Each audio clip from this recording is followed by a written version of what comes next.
नमस्कार, news capital express देख रहे हैं आप। मैं हूं आपके साथ गुंजन। आज की खास खबर आपको बताते हैं।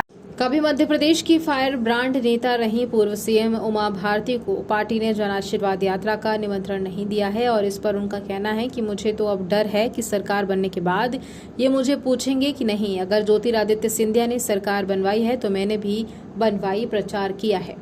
मध्य प्रदेश की पूर्व मुख्यमंत्री उमा भारती का दर्द छलक पड़ा है।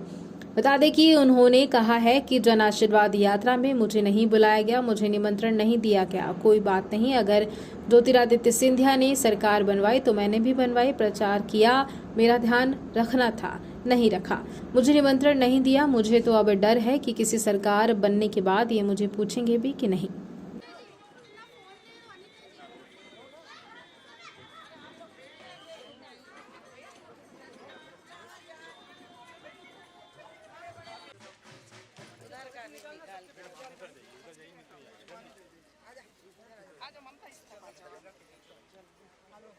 रखो उसको, रखो आप उसमें रखो तो अंदर रखो।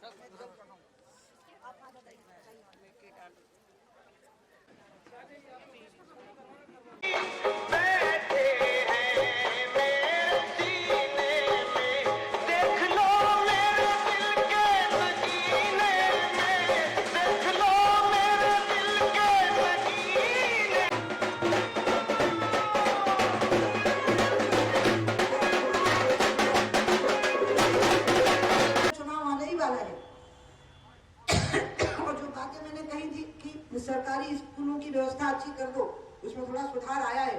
मैंने एक अखबार में खबर पढ़ी कि सुधार आया है स्कूलों में, सरकारी स्कूलों में। सुधार की परिभाषा क्या होती है आपको पता है?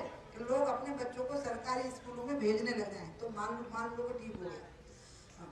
लेकिन और ये बात मेरी शिवरात्रि से 6 महीने से चल रही। अब मैंने कहा मैं खुलेआम नहीं बोलूंगी क्योंकि आपको शर्मिंदगी होगी। मैं चुनाव से पहले भी नहीं बोलूंगी, लेकिन अब मुझे भय लग रहा है कि चुनाव के बाद जब सरकार बनेगी तो उसमें मेरी बात सुनी भी जाएगी या नहीं।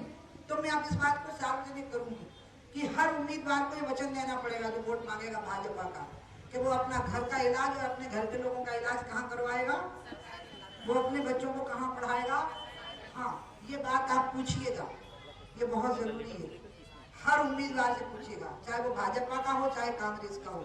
मैं तो भाजपा के लिए वोट मांगूंगी और मैं भाजपा का ही चुनाव प्रचार करूंगी, लेकिन मैं उनको ये जरूर कहूंगी कि आपको ये व्यवस्थाएं ठीक करनी पड़ेगी।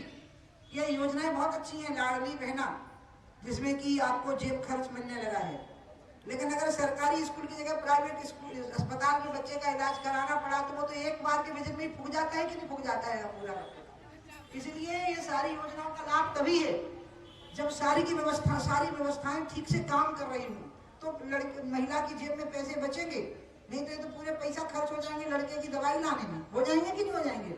या लड़की को किसी फैंसी ड्रेस शो में भाग लेना होगा प्राइवेट स्कूल के, क्योंकि बेचारे बच्चे परेशान हो जाते हैं, माँ बाप पे प्रेशर बनाते हैं कि स्कूल में बच्चे हमारी हंसी उड़ा रहे हैं। ये सब ठीक करना पड़ेगा। ये ज्यादा जरूरी चीजें, ये बेसिक चीजें, ये फंडामेंटल चीजें हैं और ये चीजें ठीक करनी पड़ेगी। और आज मैं दुर्गा हनुमान मंदिर में, इसीलिए मैं प्रेस वालों को समझा रही थी कि थोड़ी शांति रखो, मेरे को पहले बोल लेने दो, आधी बातें तो उसी में बोलने वाली हूँ। और इसलिए जो जन आशीर्वाद यात्रा निकल रही है उनको जनता का आशीर्वाद प्राप्त हो, लेकिन इस शर्त के साथ में प्राप्त हो कि सरकारी स्कूल और सरकारी अस्पताल में ही सारे सरकारी अधिकारी और सभी सरकार में बैठे हुए लोग अपने बच्चों का इलाज कराएंगे और अपने बच्चों को पढ़ाएंगे। अब मैंने सोचा है कि मैं 27 या 28 सितंबर को मध्य प्रदेश के भाजपा के कुछ प्रमुख कार्यकर्ताओं का सम्मेलन यहीं बुलाऊंगी, दुर्गा शक्ति हनुमान मंदिर के पीछे जो मैदान है।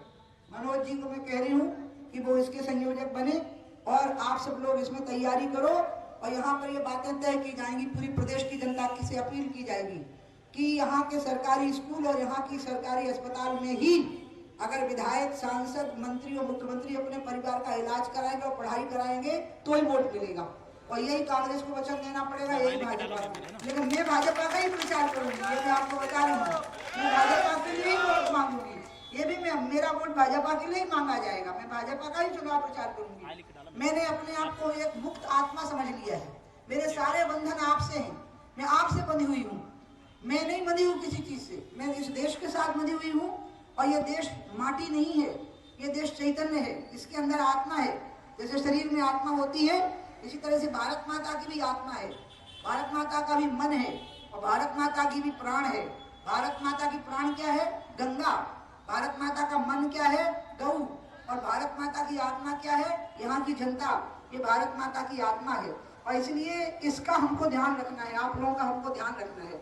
और इसलिए तैयारी करिए आप सभी लोग 27 या 28 सितंबर में कभी, क्योंकि अनंत चतुर्दशी के समय पर मैं करना चाहती हूँ। यहीं पीछे हम सीमित संख्या में 1000-2000 की संख्या में, लेकिन प्रदेश के महत्वपूर्ण लोग बुलाएंगे और उनका एक ही काम होगा, तो भाजपा के उम्मीदवारों का कुर्ता पकड़ेंगे तो भैया जी वचन दे दो तुम तो कि हमें और कुछ नहीं चाहिए, वोट तुम्हारा, लेकिन हमें ये वचन दे दो कि आगे से तुम्हारा इलाज सरकारी अस्पताल में होगा, तुम्हारे घर के लोगों का इलाज भी सरकारी अस्पताल में। अगर आपने ये नहीं किया तो फिर आप फंस गए बहुत बुरे, इसलिए आपको बोल रही हूँ।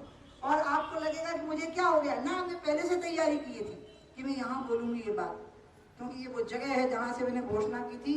और अंत में देखिए आज वहाँ पर बैंक खुल गई तो कहीं कुछ खुल गया। मैं शिवराज जी की बहुत आभारी हूँ कि उनने शराबबंदी के मसले में मेरी बात ज्यों की त्यों मानी, कोमा और फुल स्टॉप भी नहीं लगाया, क्योंकि वो जानते थे कि मेरी बात नहीं है, पूरे मध्य प्रदेश की महिलाओं की बात है और पूरे मध्य प्रदेश के उन लोगों की बात है जिनकी तबीयत खराब हो चुकी है, जिनके बच्चों का भविष्य बिगड़ रहा है शराब के कारण। इसलिए शिवराज जी को मैं बहुत धन्यवाद दूंगी और आशीर्वाद भी दूंगी। मैं उनसे बहुत स्नेह रखती हूँ और वो मेरा बहुत सम्मान करते हैं, मैं भी उनका बहुत सम्मान करती हूँ। लेकिन मेरा बंधन तो आप लोगों से है, ये आप ध्यान रखिएगा, आप लोगों से मेरा बंधन है। मैं आपसे बंधी हुई हूँ। मेरे गुरुजी ने कहा था जब मैंने सन्यास की दीक्षा ली कि आप ये बताओ कि सन्यास की मैं क्या परिभाषा बताऊं। अमरकंटक में ली थी मैंने सन्यास की दीक्षा और सफेद कप, मुझे गर्मी बहुत लगती है, तो मैं पुराने फटे हुए, मेरे को अच्छा कॉटन मिल ही नहीं पा रहा बाजार में, कपड़े की क्वालिटी बहुत घटिया हो गई है, तो जो मिलते हैं वो इतनी गर्मी करते हैं कि मैं बहुत, या सिल्क पहनूं तो सिल्क बहुत गर्मी करता है। तो ये 3-4 साल पुरानी फटी हुई शर्टें निकाली हैं, धुल धुल के फट गई, चिंदियां उड़ गई हैं इनकी, सिलवा सिलवा के पहन रही हूँ। क्या करूँ, मिल ही नहीं रहा अच्छी क्वालिटी का कॉटन। ये मनोज वगैरह ने बनवाए मेरे लिए, तो वो उसमें रोए निकल आते हैं, ऐसी बेचैनी होती है। तो हमने सोचा कि चलो फटे कपड़े पहने रहेंगे, हमको क्या फर्क पड़ता है, इन सब कपड़े से व्यक्ति की पहचान नहीं होती है ना, व्यक्ति की पहचान तो उसकी प्रतिबद्धता से होती है। तो इसलिए आप ये मत सोच लेना कि मैं आज अचानक भावावेश में बोली हूँ, नहीं, मैं तय किए थे कि मैं आज बोलूंगी।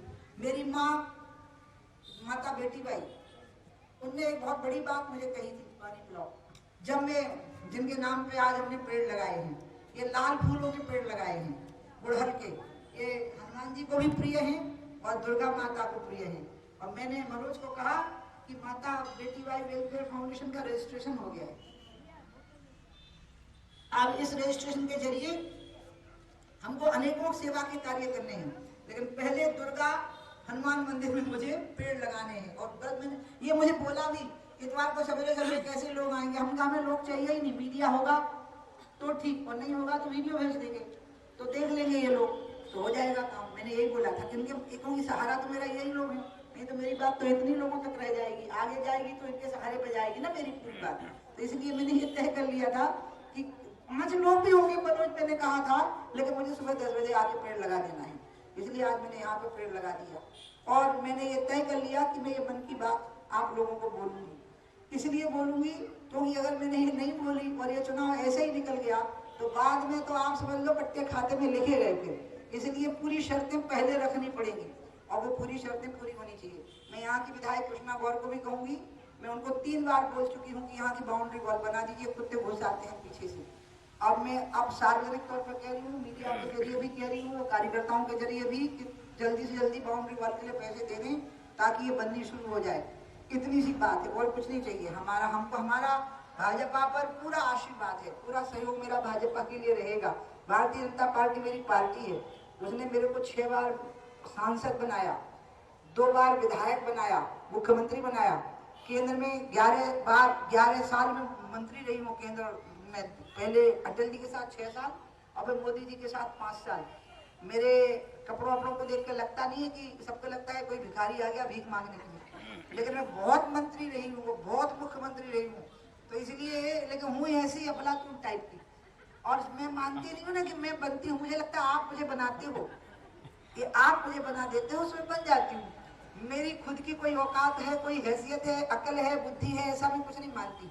मेरे ऊपर दुर्गा जी की और हनुमान जी की बहुत कृपा है और उन्हीं के माध्यम से आपकी कृपा है। तो जब मैं प्रवचन करती थी तो मेरी माँ ने एक बात कही थी। मैं 6 साल की उम्र में प्रवचन करने लगी।